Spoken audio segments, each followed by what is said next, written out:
Hello world, it's Birdo Prey 5, Qapla, and welcome to my review of Star Trek Lower Decks, Season 2, Episode 7, Where Pleasant Fountains Lie. And the episode opens with the Cerritos on a planet and looks like a race of what looks like little devils have just finished a 100-year war, and they're so embarrassed because it turned out a crazy computer named Agimus tricked them into fighting each other. Now, Agimus is played by the well-respected and easily recognizable actor from Star Trek, Jeffrey Combs, who's played such great roles as Wayoun on Deep Space Nine and Commander Shran on Enterprise, and a ton of other guest appearances. As soon as I heard his voice, I realized, hey, it's Jeffrey Combs. It's probably a one-off character, but it was good to hear his voice. So once they get back on board the Cerritos, they make a joke about alien street food, and we get this queen calling for assistance, and it turns out the big joke is the queen is the chief engineer's mother, Chief Engineer Billups. Billups is not a character who we've seen a ton of development before in the past, so it was nice to see a little something about him. I always took him to be human. As it turns out, he's from a planet called Hyperia. Now, we don't know if the Hyperians are humans or just look human, but apparently a search through Memory Alpha and Google, there's no prior Trek knowledge for this place called Hyperia. The ship is called the Maboov or Mevboov, whatever it is. The ship, it's basically named after apparently a racehorse the English royal family owned in the 1940s. But there's I figured this would be a great place for there to be past Trek lore. No, Billups is a totally new race, or at least a new civilization that's a very all based on castles and royal families. And the joke going forward is the mother is trying to get him to become king, and we'll find out later why he doesn't. After the opening credits, we get a beautiful scene of the back of the ship, the lower decks, crew, and we see that Boimler is getting a choice assignment. He's going to be fighting giant centipedes. It's exactly what he wants to be doing, while Mariner is getting a fairly lame assignment of returning Agimus, that computer from the beginning, to the Daystrom Institute for study. Well, as it turns out, before the scene ends, Boimler gets reassigned to working with Mariner. Boimler was all excited that Ransom was finally giving him a tough assignment, and he was happy, like, hey, my time on the Titan is really starting to show off. And Mariner, of course, is getting angry every time Boimler brings up the Titan, because she really is, and I hate to say a bad word, but she is a miserable see you next Tuesday, and she doesn't want anyone else to succeed but herself. we're back to that Mariner. So back on the Queen ship, the mother is the queen. The Billups' mother is the queen of Hyperia, and that they want him to come back and take the throne. But she's like, but not today. They've always tried to trick him into becoming king. Now, apparently, the way he has to become king is to give up his virginity. That by Hyperion law, once he has sex, he automatically becomes king. So he is still a virgin at whatever age he is as chief engineer of the Cerritos, which is I get it. I get the joke. But whatever. So his mother is like, no, listen, this time I'm really not here to trick you into having sex with someone. We really just need your help with our engines.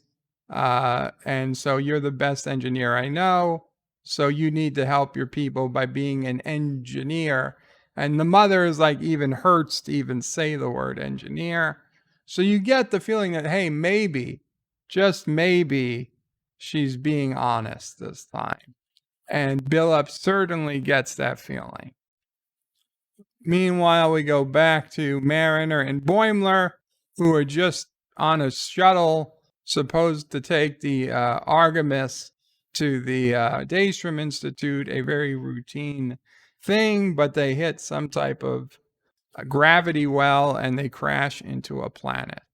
And we're told that nobody's even going to check on them for at least a week because they were out of communications range and no one's looking for them. They crash, of course. Mariner says she's got a fracture and then sets her arm. Now, if you have a fracture, you don't, she pushed her arm back into the socket. I don't know why she would do that. Either she had a fracture or her arm was out of the socket. I doubt it was both, but whatever. The only thing that they have working on the shuttle is the replicator, but the replicator isn't working well. Like, no matter what they ask the replicator for, it's only creating black licorice, which is like the worst thing in the world. I can agree with it. Mariner and Boimler are all on the same page. Black licorice is basically a worthless food. They might as well have just making arsenic. Anyway, the entire time they're on the planet, Agimus, played by Jeffrey Combs, keeps trying to convince them that he can help them if they just plug him into a computer. Of course, he's a homicidal megalomaniac computer, and the last thing you want to do is, one, listen to him, and two, plug him into anything. Back on the royal ship, they are talking about dragon's blood and whatever, and Billups is like, oh, sorry, to Rutherford, who is, of course, the guy he takes with him, is that they've renamed all the engineering phrases into magical phrases because it just works better for their culture. But of course, once Rutherford tries using magic terms, Billups is like, no, you don't do it. You just tell me what's really going on. So they don't know what's the problem is, so they're going to have to do a diagnostic from the bottom up. And of course, some woman runs by telling Billups, oh, you could do me from the bottom up, because basically any woman he, has sex with, I guess will become queen. And like literally men and women are throwing themselves at Billups because, I guess it doesn't matter who he has sex with. As long as he has sex with someone, he'll become king. Back with Mariner and Boimler, they're on this crashed planet. There's an animal. The animal attacks. Their animal attacks their field rations, so they've got nothing left to eat. Agimus briefly makes contact with a pad and downloads all its data. So now it's going to now it has some data to use against Mariner. He's going to play Boimler against Mariner because he realizes that's his best way, his best chance to succeed. Mariner is begging the computer for water, and of course it's just getting more licorice. Agimus keeps saying, I can fix it, just plug me in, but Mariner's not stupid enough to do it. Boimler says, listen, there's life on the planet, which means there's got to be water out there somewhere. So he's like, Agimus is like, you guys go look for water, and I'll stay here and protect the computer. And obviously they can't do that.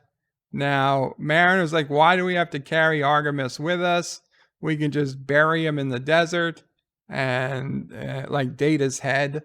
And this is like the one callback to anything prior Trek I remember in this entire episode. And Boimler's like, no, Data's head wasn't buried in the desert. It was lost in a cave. And it's sentient life. So they acknowledge Agimus as sentient life, so they've got to treat it with respect, which is kind of ridiculous.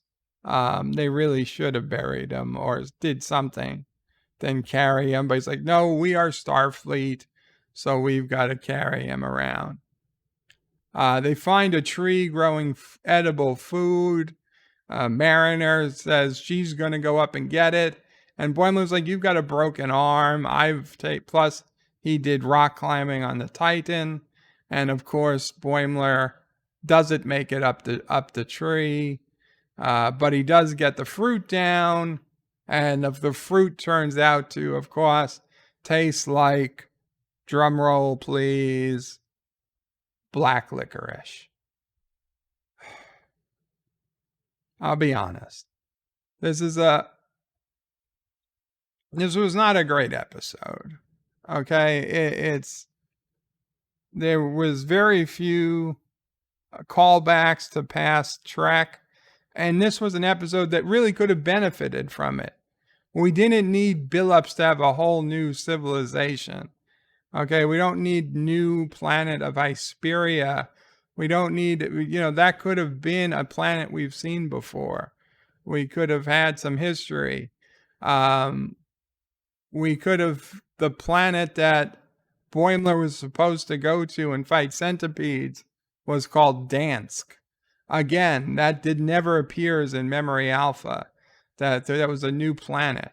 It also turns out that Mariner, being the See You Next Tuesday, she was fully responsible for Boimler being thrown off the mission.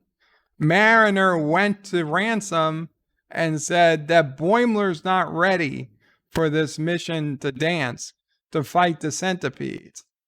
Why is a commander, a first officer, taking the advice of an ensign and using that to reassign another ensign without giving him a chance to defend himself or to stick up for himself? It's ridiculous, especially since we've seen in the past Ransom really doesn't like Mariner all that much to begin with. But Ransom in this episode was super easy to take Mariner's word and says, well, Mariner says Boimler's not ready for a mission to the centipede planet. And Ransom's like, oh, that's too bad. I really thought he was.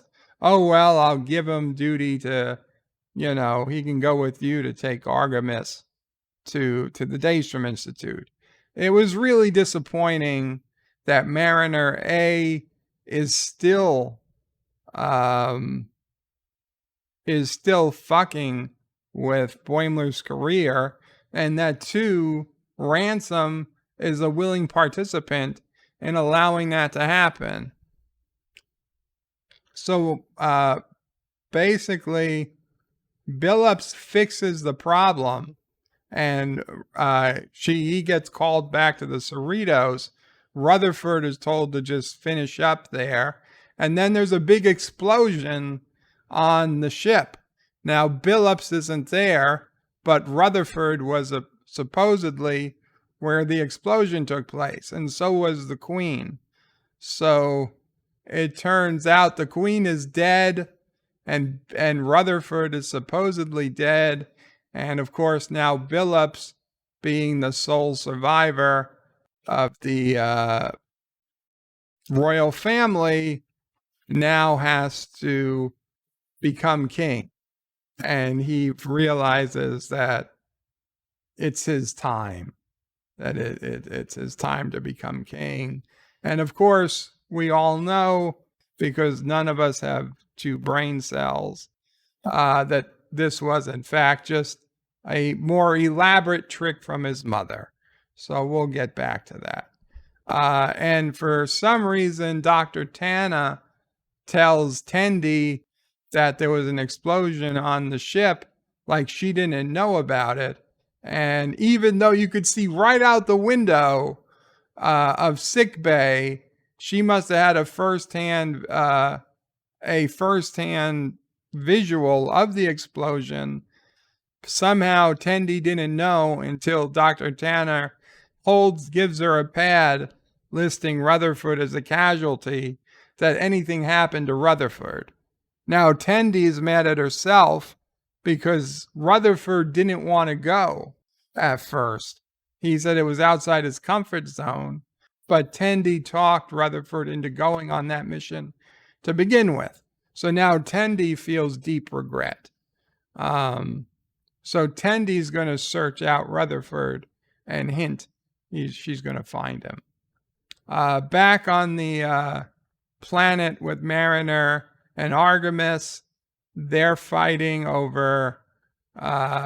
They find a ship that'll work, and Boimler is mad at Mariner because Agimus shows Boimler that Mariner had him thrown off the mission. So it was really pretty cool to see Boimler attack Mariner and actually win, come out on top. Now, granted, she has a broken arm, but he didn't get his ass kicked for once. And then he phasers her to stun her and take Agimus away from her.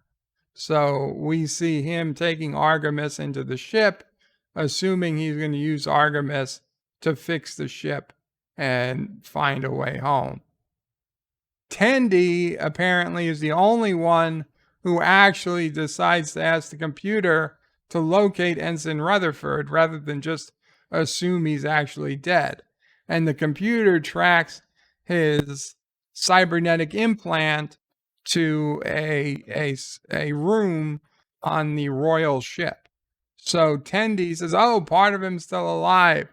So she goes running over to that other ship to go and find whatever part of Rutherford is still alive. Back here, we've got Boimler talking with Agimus, and Agimus, Boimler's like, I need a battery to power the ship, and Agimus says, use my battery. So Agimus gives Boimler the ability to plug in his battery, and the entire ship starts to turn on. Then Agimus says, I need to go to a navigation panel. So Boimler puts him near a navigation panel, and Agimus starts connecting to things and is going, yes, yes, yes, like his power is growing. Tendi runs over to the ship and finds Rutherford still alive. It turns out he's not dead, that he got beamed away to a giant feast. And the Queen's alive too. And the Queen is like, we're going to toast to her son. He's losing his virginity right now. And Rutherford and Tendi like, we have to warn Billups before he loses his virginity and becomes king. So Rutherford's going to run because they block his comms badge. And the mother's like, you're too late. Her personal guards have been trained since birth to skip foreplay. So Rutherford is literally running a gauntlet through the ship to make it to Billups. And here's a very disturbing part. Billups isn't there to just have sex with the female guard. Apparently, he's going to have sex with both the guy and the girl. Because, and we've been told this before, Starfleet is baseline bisexual, I guess. This kind of helps, though, because Billups obviously isn't gay in any sense of the word, because Billups can't get it up. Because, most likely, because there's a fucking dude there. And he, who the fuck wants to be part of that? So because Billups isn't physically ready to perform the act, he has enough time for Rutherford to save him, which is kind of like, good, you just proved yourself wrong. They're not baseline bisexual. Had you had just the woman, to which Billups did have a bit of a reaction to in previous scenes, there's half a chance Billups wouldn't have been able to resist her. But you threw a dude in, and you gave him the perfect excuse to be able to not perform. Anyway, back in the A plot, I guess, Mariner and Boimler. Mariner wakes up. She's pissed at Boimler, but it turned out Boimler was actually a step ahead of Mariner this time. And he was a step ahead of Agimus. He just needed the battery of Agimus to turn the ship on. He never connected Agimus to the navigation panel. All he connected him to was the ship's dimmer switch. So the only thing Agimus can do is turn the lights up and down. Agimus had threatened to destroy the entire system and create an entire fleet of murder drones, but that was when he thought he controlled the navigation system. Now he can't. All he can control is the dimmer switch, and Boimler has been able to use him to send a distress call. So they get rescued by another shuttle wearing a different uniform, so not a Cerritos shuttle. So Agimus is now saying that he deleted all of his manipulative subroutines. He wants to be a Starfleet officer. Drop him off at the academy. He's like, he'll become the next 7 of 9. He'll become Agimus of 1. Anyway, instead they bring him to the Daystrom Institute and they lock him in the room full of mechanical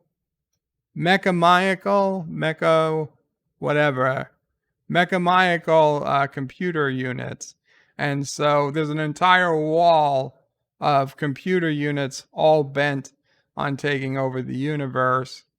And for saying that they have to respect sentient life, but then allowing this to happen where he just gets locked in a room and probably going to spend eternity there, that really doesn't make a hell of a lot of sense. You should have just deactivated him and buried him in the desert to begin with, and then there wouldn't have been any problems. So, end of the episode. Boimler is not the total fool that he's made out often to be. He does get in a few bit of a win here and there, but it is all only after the fact that Mariner totally F's with his career, and that Ransom totally accepts Mariner's opinion that Boimler is not ready for the big missions. It makes no sense. Again, Boimler has repeatedly demonstrated he is ready for the big mission. He's been a lieutenant on the Titan for reasons only made for comedic. He was demoted back to ensign. For all practical purposes, Boimler is a lieutenant. Why he still has to play second fiddle to Mariner is beyond any logic, and why Ransom, of all people, would listen to Mariner is doubly so. When we first found out how Boimler was going to return to the Cerritos, I was happy in that I thought, wow, they really found a way to make it stick, and I could live with it. But I'll be honest, we're here now at episode 7. We have fallen tremendously from the high that was episode 2 of the season. There's only 3 episodes left now, 8, 9, and 10. And I don't see this season going anywhere. This season, despite it having the best episode of the series, is honestly shaping up to be an even worse season than season 1, in my opinion. Now, season 1 was saved by its final episode. Will we be able to get a second? The final episode of this season save it again? I don't know. I know what we had in this episode. 2 seconds in, we had a crack against religion. I don't care that much, but there was a crack against religion. Then there was like 50 jokes about sex and virginity and engineers, which are nothing new, but okay. But what really, really upset me was that Mariner is still Boimler's boss for all practical purposes, and that the senior crew seems to reinforce Mariner knows better than Boimler. It doesn't sit well. So even though Boimler didn't physically get kicked in the balls this episode, it's like he did anyway, because Mariner still gets to control his entire life, like Boimler is Mariner's puppet or doll or pet. He has no control over his own life. It's sad, and it really takes away from my enjoyment of the show. Rutherford had a pretty decent episode. Unfortunately, I mean, I saw that coming. I saw the Rutherford storyline happening from the very beginning. As soon as we found out what the mother was always trying to do, I knew as soon as that this was a situation where she was just getting him, lulling him into a false sense of security. And like as soon as we saw the royal ship in the background when Billups was talking with Captain Freeman, I knew there was going to be an explosion. I knew they're going to think Rutherford was dead. I knew Tendi would be the one to actually find Rutherford not dead. I knew Rutherford would be perfectly fine, have no idea there was an explosion, that he'd probably be eating and feasting, and sure enough, he was. So it was terribly, terribly predictable. What I did not predict was, I honestly did not believe, was that Mariner was going to be the one responsible for Boimler getting the mission change. And the only reason I didn't predict that is because I honestly wouldn't believe the show would stoop that low again. But it did. and I feel like an idiot for enjoying the show as much as I had, and more so for even recommending the show as much as I had. Although Boimler did get some wins this episode, it was overall a terrible loss. And I'm going to give this episode a 2 out of 10, which is my worst score this season. It's I wish I had never seen it. It makes everything worse for the wearer. And other than a casual reference to Data's head and 7 and 9, the Daystrom Institute, there's really nothing here for Trek fans of old.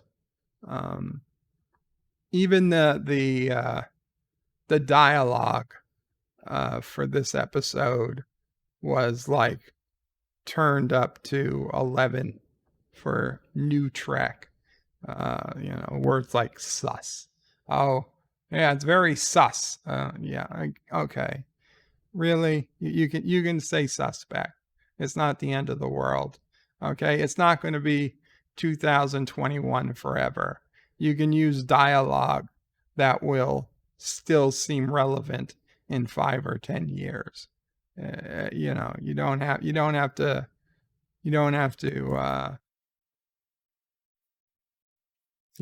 to drop down to what's on Twitch and Instagram.